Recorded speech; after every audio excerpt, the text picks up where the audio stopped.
Welcome back to the Utah International Film Festival. We are doing filmmaker interviews, and I have a new victim right here. I have Tyler. Please introduce yourself and your film. My name is Tyler James White, and my film is Adolescent Plush. Adolescent Plush. Is this a short, a feature? It's a short film. Tell me a little bit about the film. It's a coming-of-age film about a young girl. It's the morning after high school's ended, and she has to move out of her childhood home because it got foreclosed on. So Oh, wow. it's kind of like this literal and also kind of metaphorical sense of losing your childhood, what are you going to keep with you into adulthood, and just dealing with all of the uncertainty that comes with that. We have friendships, family, nostalgia, a lot of nostalgia to it. So Is this a personal story or just something that came to you or did you write this? Yeah, I wrote it. I mean, a ton of inspiration. I'm a pretty nostalgic person, and so just kind of like dealing with that and thinking about where I grew up and the influences in my life. And so there's a lot of true inspiration on it, but it's all fictional characters. Yeah. Fictional story. But based on feelings that, Yeah, just thinking back on that time. I'm a big fan of coming of age movies, so it seemed like a really fun kind of thing to tackle. And a lot of the stuff that I'd written prior to this was like really intense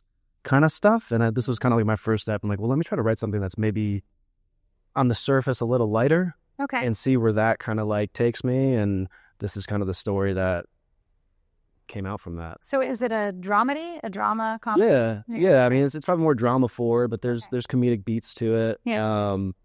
So Well, the dramas do. yeah. Gotta get those little lighthearted moments in there. Exactly. Awesome. So you wrote it. Was that any other elements of the film that were you director, producer? Yeah, like produced, directed, wrote, also did the edit.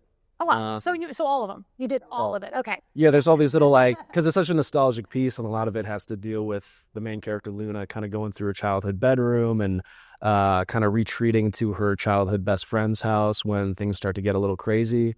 And so there's all these little set pieces and toys and cereal. And so I did some of the graphic design for the cereal box. We got to create our own cereal. Oh, wow. So it was a ton of fun kind of doing all that stuff. That is awesome. Is this, you said you've done a lot of your features. I mean, your shorts were always very dramatic and heavy. Yeah, well, this is actually the first short that I've kind of seen all the way through as a director. So I'm an actor first. Okay. I didn't act in this, but this was kind of like my first step as a director. It's always fascinated me, and so got to bring kind of that actor brain to it. And So did you fall in love with directing? Are you going to do it from now? I mean, yeah. I mean, I still love acting and everything, but I love all facets of filmmaking, and the one role where you're kind of involved in all of that is the director. And so it was cool to write the story out and carry the vision to the end and learn a lot from it. And Okay, so then being your first short that you wrote, directed,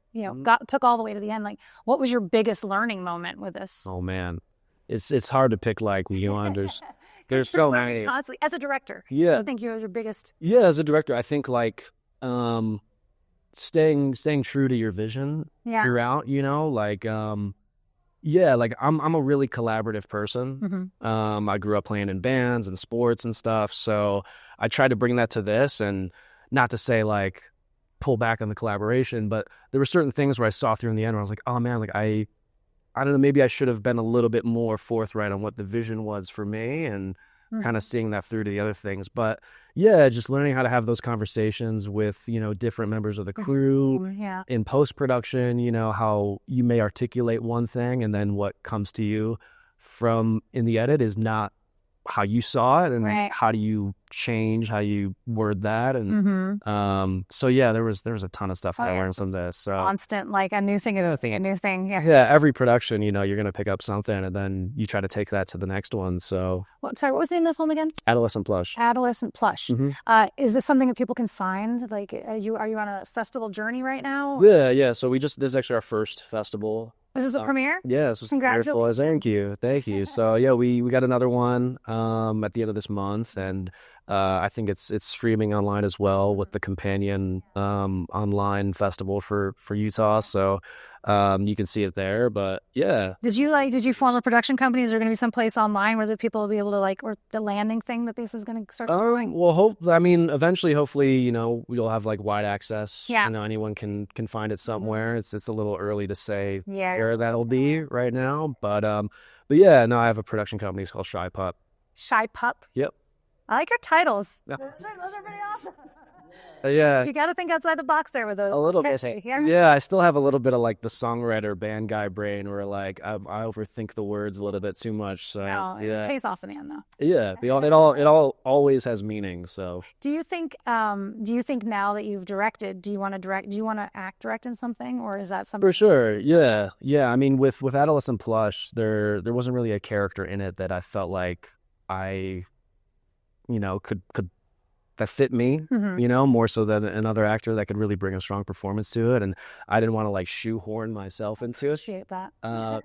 As an audience member, I appreciate that. Yeah, exactly. So, but I think it paid off because being on the other side of the camera for kind of everything, it made me a little bit more comfortable and confident now where, yeah, I'd love to, you know, direct and act in the next project. I feel like that's the next step. That's a big undertaking. Yeah. You got to have a good first AD though. Yes. To trust, you know. That's pretty awesome. Do you have a next project in mind? Yeah, we got a bunch. Got a ton of scripts, and we're working to and so get the next whichever one you're going to put your efforts behind. Yeah, or whatever one, you know, we can get the financing for. So you say that word. But yeah, no, I mean, like I'm always writing, and you got notebooks and hard drives full of stuff. So awesome. You know, whatever one we're able to get enough passion behind, you know, it's hopefully the next thing that we see through. Awesome. Yeah. Well, congratulations on your world premiere. Thank you. Of your first your directorial debut. Yeah, my That is really, really cool. Congratulations. Thank you. So keep your eye out for Adolescent Plush. And what would you call your production company again? Shy Pup. Shy Pup puts out next. Thank you for watching. Watch all these other videos. There's tons of them here, all these filmmaker interviews. And join us next year at Utah International Film Festival.